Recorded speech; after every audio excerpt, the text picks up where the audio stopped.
What's up, world? This your boy Tommy Mab, and I came to give you guys my thoughts on the NBA right now and how the Lakers are just mangling people. It's getting to the point right now where it's like if you still believe that the Clippers and the Lakers are on the same level, somebody needs to check your head. I mean, it's obviously not the case anymore.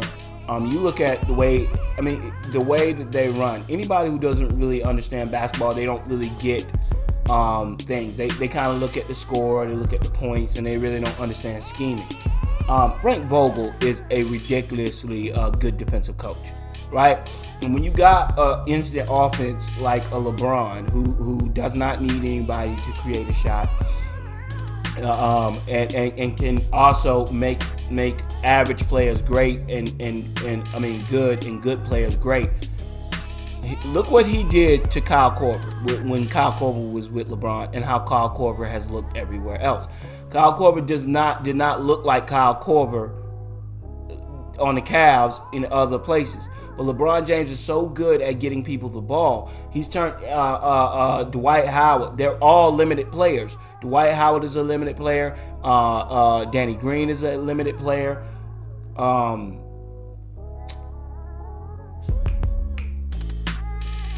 You could go down the line. Half of the players are good role players outside of Kuzma and Anthony Davis. Everybody else on that team, they're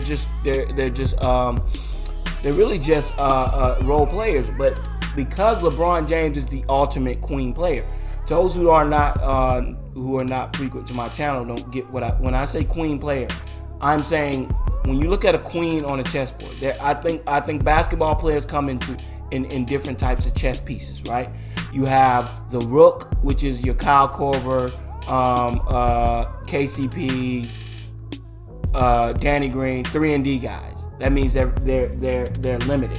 You know, they're very limited, and they're limited, and you can easily see them coming, right? That's the rooks. The knights are the scorers. They're not the best defenders. They're not the best. Your James Hardens, Kyrie Irving,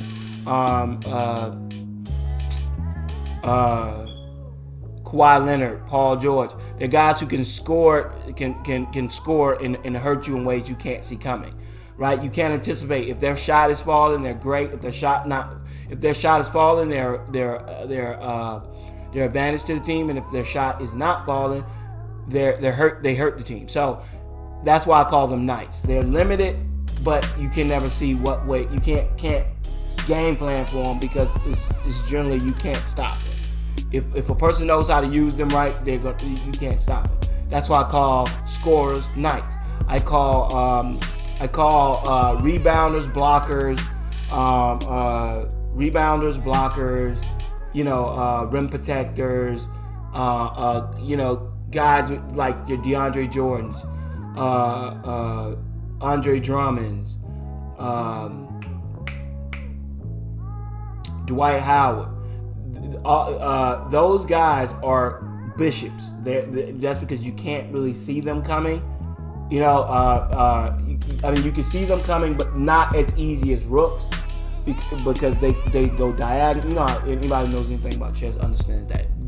They're a little more unorthodox than a rook is. A rook is straight up and down. You know what I mean? 3-and-D guys. Bishop is they can be useless or useful depending on the other people you have around them.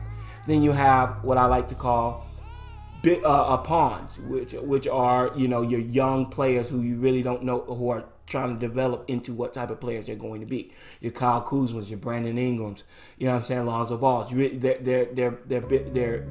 the young players. I call them pawns. Like right now, Kyle Kuzma is still in the pawn stage. You're trying to figure out what he's going to be. And then you have what I like to call queen players.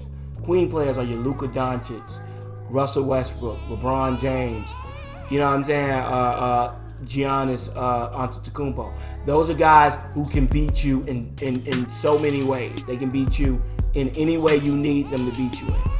Giannis is is a queen player, but not on the level of a Luka, LeBron, or Westbrook.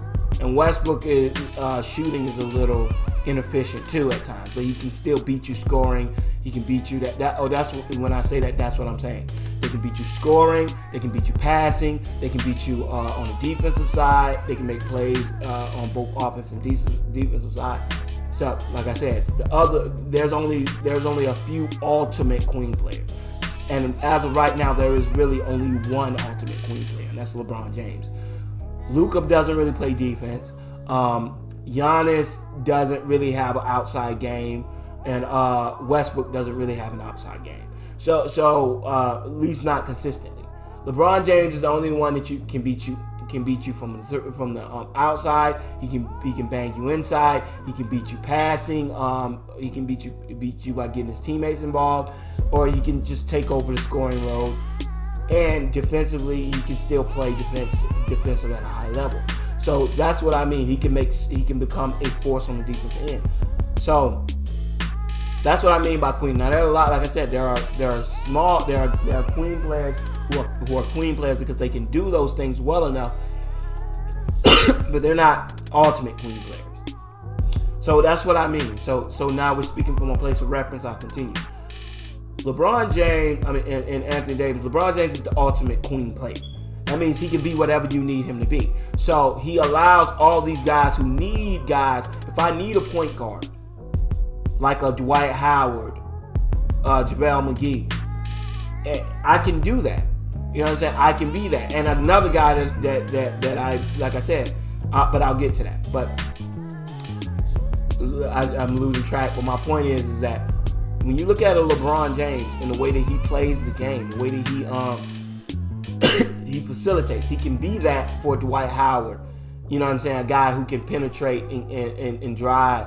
A guy who can stand at the top of the key and run the offense like a true point guard to get these guys the ball on the low block, like a Dwight Howard, JaVale McGee, and at times Anthony Davis. When you are a limited guy like JaVale McGee and or Dwight Howard, a guy like LeBron is so important because now everybody's like, wow, I didn't know Dwight Howard was that good. Well, A, Dwight Howard does not have to play the defense he normally plays, and B, LeBron James can make him useful because LeBron James can tell him where to be.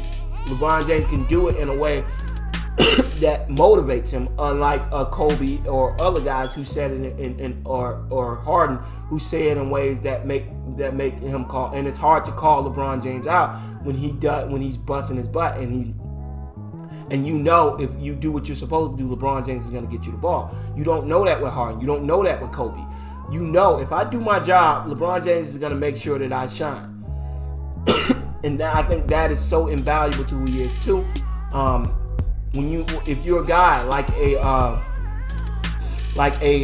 other side of the spectrum, when you don't just need someone who can get you the ball in the low ball. Say you're somebody who need to get the ball to shoot, to catch the ball.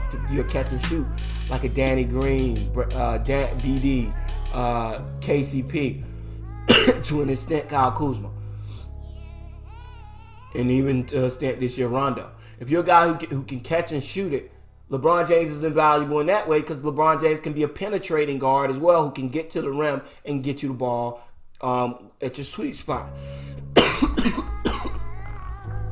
So LeBron James is so invaluable because he's the ultimate queen player. He can be whatever you need him to be. On the defensive side, it's the same difference. LeBron James is a smart defender. So that helps a guy like a Dwight Howard because LeBron is so smart, he can put Dwight Howard in positions to succeed. He can tell him when to back off. He can tell him when to come forward. He can tell him when to take guys on.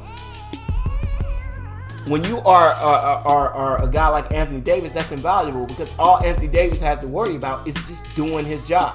LeBron James generally will handle all the other stuff. Not just LeBron James, but Rondo, you know what I'm saying, Danny Green. You got a bunch of good, smart veterans.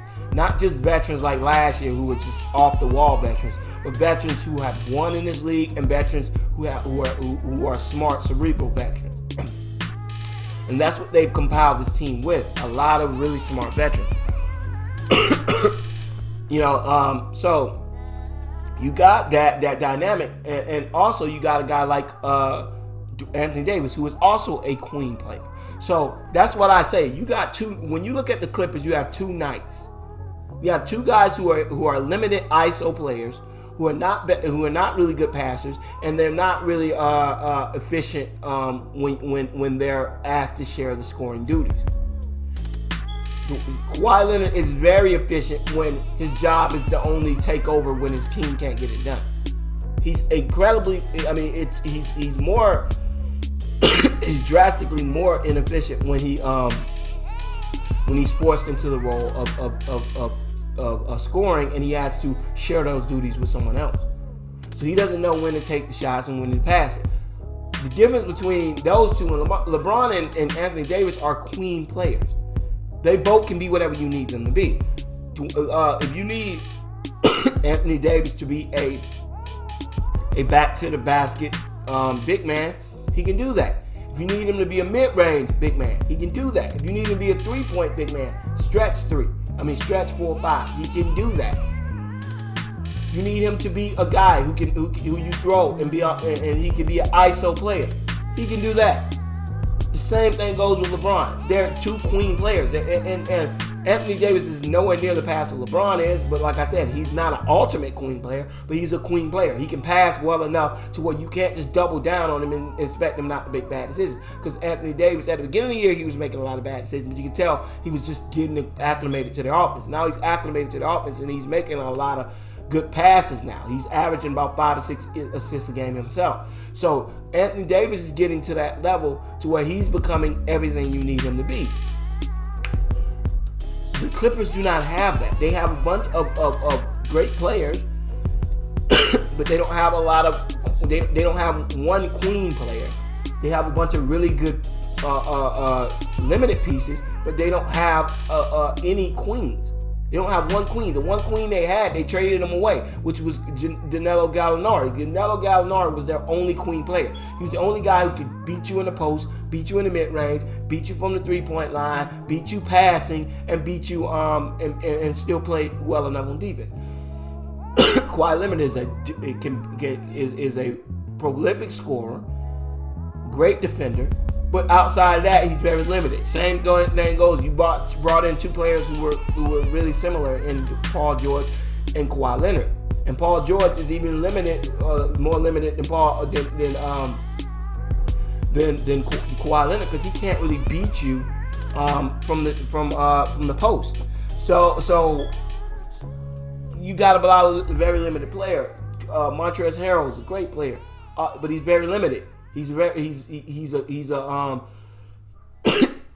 a running, fast-paced big man, high-energy big man, but he's not gonna beat you from the mid-range. He's not. He can bear. If you get him in a half-court offense, he's not as effective as a post-up big man, because he doesn't have a lot of post moves. You look at a guy like Lou Williams, great player. He's a liability on defense, though. So as much as he gives you on the offensive end, he gives a lot away on the defensive end. So you don't really have a lot of pieces in this offense that you thought was so prolific. That at the beginning of the year I was calling foul, because I thought that I said anybody who sent up and saying that they did not see that I'm making up, I'm giving hindsight 2020. Go look at my video. Why I thought the Clippers thing was a bad idea. I thought it was a bad idea because I said Kawhi Leonard has an injury, has a history of not playing in games. So you can't say, oh, well, yeah, of course, Kawhi Leonard is not playing it. That was one of the reasons I brought up at the beginning of the year. I specifically said, I do not think my problem with him is because of that. I think that he's not going to play every game. And then when you're having a team that's trying to acclimate and gain chemistry, when you got a guy in the offense, out of the offense, in the offense, out of offense, so every game you're having to change your scheme up, every game you have to change what you're doing, you can't really get used to playing in one particular style. That's why the Clippers have been Dr. Jekyll and Mr. Hyde. They've been all over the place, because one game they know they got to rely on their defense, because Kawhi's not playing, and then the next game they're scoring a lot of points, but their defense is slipping because they have no chemistry on the defensive end. But Kawhi Leonard's playing a lot of minutes because he scores. So their chemistry is totally off. It's crazy, and it's going to be hard to get that chemistry when Kawhi Leonard is in the office, out the office, in the office, out the office. It's hard to do that with a guy that's not really doing that. So, like I said, go look back at that video. I almost everything I said has come to fruition. I said the Mavericks were going to be good. I said OKC is going to be good. I said the Rockets were. I liked that matchup with when everybody was crying about Harden and Westbrook. I said I liked the matchup. I thought it was going to be really good, and it has. They gelled well. They have not stepped on each other's toes, and I said that would not happen. The Rockets have been really good this year, and they look as good as they looked last year. They're not worse off, as everybody predicted. But I said they wouldn't be bad. I said I thought the Mavericks were going to be good with Porzingis and Luka Doncic. I said I thought that the Lakers were going to be heads and heels. I mean, I said I thought it wasn't even going to be close, that the Lakers were going to be better than the Clippers. I thought the Clippers were going to struggle, and almost everything I said to a T has come true.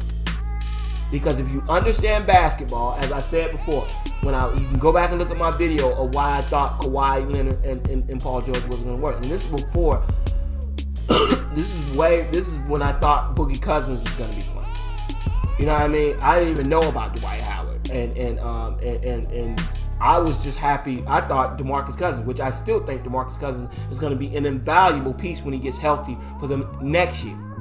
Because when you have to lose maybe a Kuzma or something like that, and you have a guy like a DeMarcus Cousins who can play the 5, and it's lost on people how good of a defensive player that DeMarcus Cousins is. DeMarcus Cousins is a very good rim protector, almost as good as JaVale McGee or Dwight Howard. So I think he will be a valuable fit for them when he does inevitably come back from his ACL injury next year. Do the Lakers keep him with the way that Dwight Howard and JaVale McGee are playing? I don't know. But if he signs for the minimum, I do not see how he can hurt them. A big guy who can shoot the 3, take people off the dribble. I mean, he's just another ISO player. And he's one of the best passing big men in the league. But I don't know. The way the Lakers are playing right now, and I also said that I thought that Carmelo Anthony would be great for the Lakers. And as you can see, the way he's playing for the Trailblazers, you can see. I would make the argument that he would have been better on the Lakers than Kuzma is right now. Because I think Carmelo Anthony is playing great defense, and I think he's playing well. Kuzma's obviously coming out from injury, so obviously I'm taking that into account. But I'm saying Carmelo Anthony could have been a good fit while Kuzma was coming off that, while Kuzma was going through that injury, and right now. You can kind of see why they didn't go with Melo, because all these young players are playing really good. But I think Portland is going to turn it around as well. I just think that they have to find their stride. I think they're going down a hellish matchup back with the Lakers, Oklahoma City Thunder, because all those players neutralize what the Portland Trailblazers do well. They have great perimeter defenders who can also, and they can also protect the rim well. So they went up against 3 really good defensive teams. I think when they turn it around, it'll be when they playing teams that are less efficient at the rim, where Carmelo Anthony can really take advantage and spread the floor for Damian and CJ. But and also Hassan Whiteside, who has been playing awful these last couple days. But anyway, that was my point. I just wanted to point that out. I thought they played really well, and I think they're going to be. I think the Lakers are just head and heels better than anybody on the Clippers right now. I think right now, if I had to give my rankings right now, I would say I would put Lakers at 1. Obviously, right now I would have to put the Clippers because that's why I was kind of laughing when people were kind of pointing out that, oh yeah, the Lakers haven't really played anybody. I'm like, to be honest, there's not a lot of really good teams right now. Really, you got the Mavs, I mean, I'm talking really, really good team. You really got the Lakers, the Clippers, the Mavs, and the Bucks. And maybe if you want to say the Celtics and the Heat, but they're still is pretty young in the season, so I really don't want to give them that crown yet. I'm talking about guys that you with marquee players. That's probably the only ones I would say. And at the point that they were saying that Miami had beat like 3 or 4 of them, so I didn't really like that criticism, and I was not surprised that the Lakers have continued to play the way that they've been playing. I think they've been a really good team all year, and defense. I don't care what you say, defense travels. You know what I'm saying? Because all you need to play defense is focus. And when you have someone like LeBron and you have the ability to do something, LeBron James is generally going to make sure you do that thing well. But anyways, those are my thoughts on the Lakers. And next time I'll try to give my little reviews every time they play on the NBA. So if you like it, please comment, please subscribe, and thumbs it up. All right, you guys. Peace.